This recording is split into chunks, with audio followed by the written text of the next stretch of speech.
Jumpa lagi dengan Gustav Gembala di Padang. Shalom, sahabat renungan singkat. Salam sehat, terus tebarkan semangat dan antusias. Dan jangan lupa bahagia.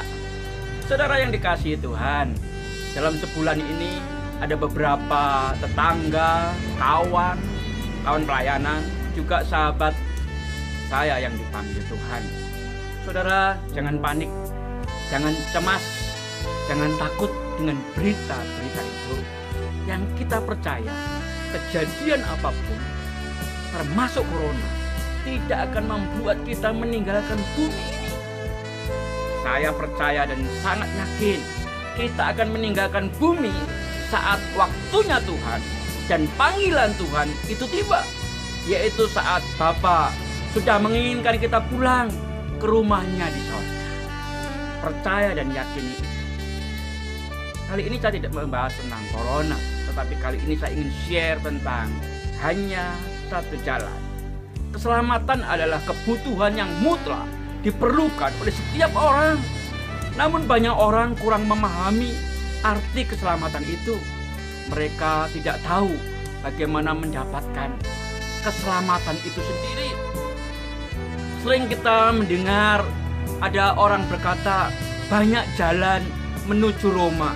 Artinya banyak jalan menuju surga. Benarkah kata-kata itu? Kalau ke Roma, yaitu ke kota Roma, benar memang banyak jalannya. Tapi kalau ke surga, ya enggak layau.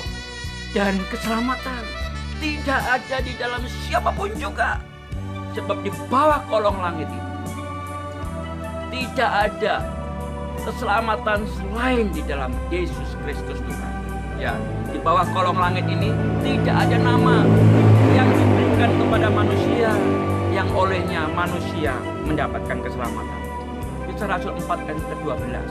Artinya, jalan untuk memperoleh keselamatan hanya ada satu saja, yaitu lewat Yesus Kristus Tuhan. Yesus pernah berkata, "Akulah jalan dan kebenaran dan hidup." Itu tertulis dalam Yohanes pasal 14 ayat ke-6.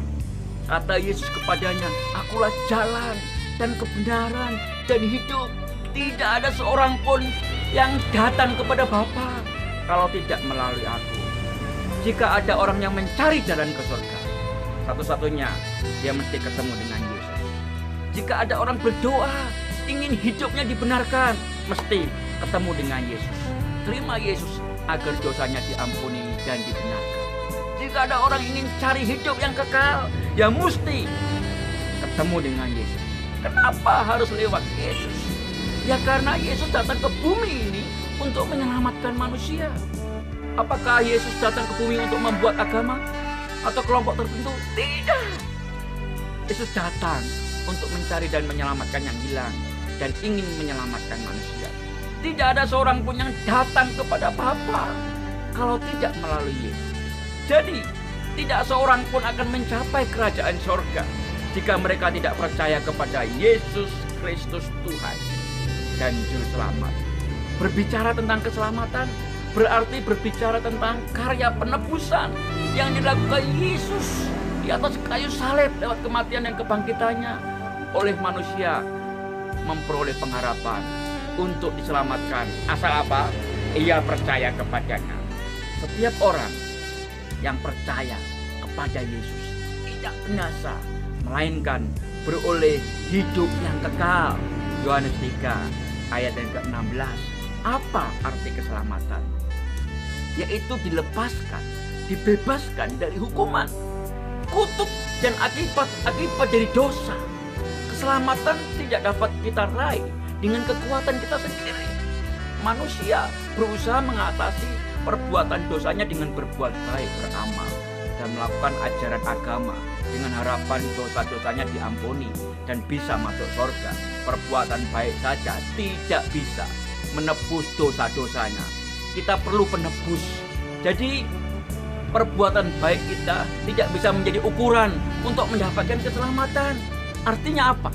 Manusia tidak dapat memperoleh keselamatan melalui usahanya sendiri. Pada waktu itu, Dia telah menyelamatkan kita bukan karena perbuatan baik yang telah kita lakukan. Titus 3 ayat yang ke-5.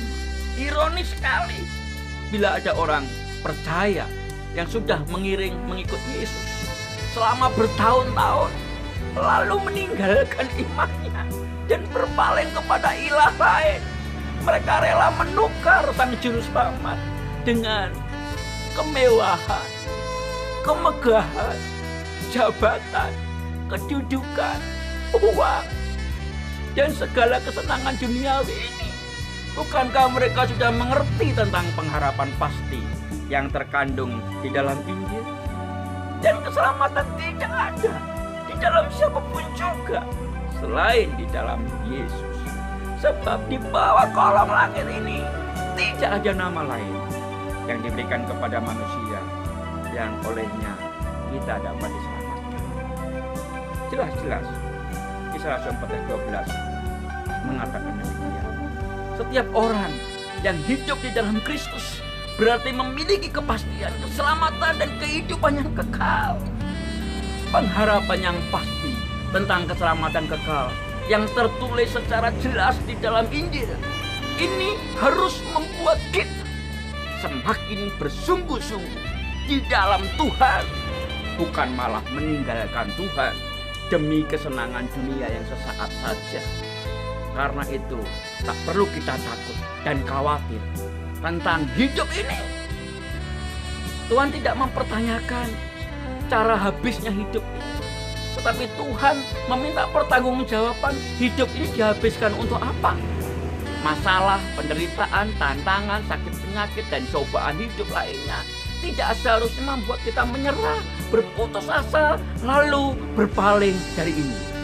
Sebab aku yakin bahwa penderitaan zaman sekarang ini tidak dapat dibandingkan dengan kemuliaan yang akan dinyatakan kepada kita. Roma 8 ayat 18. Inilah pengharapan iman di dalam Kristus, yaitu kepastian kehidupan yang kekal. Karena kepastian hidup kekal itu hanya ada di dalam Kristus Yesus Tuhan. Maka Injil harus diberitakan ke seluruh penjuru ujung bumi. Puji Tuhan, Allah telah menyediakan keselamatan dan jalan sampai kepada sorga, yaitu melalui pengorbanan Yesus di atas kayu salib. Haleluya! Tuhan memberkati saudara semua. Saya berdoa Tuhan menopang, memagari, menunjungi, memberkati dengan utuh, tubuh tetap sehat, jiwa kuat, dan roh terus berkobar-kobar mengasihi Tuhan, mengasihi sesama. Selamat berkarya. Tuhan memberkati saudara.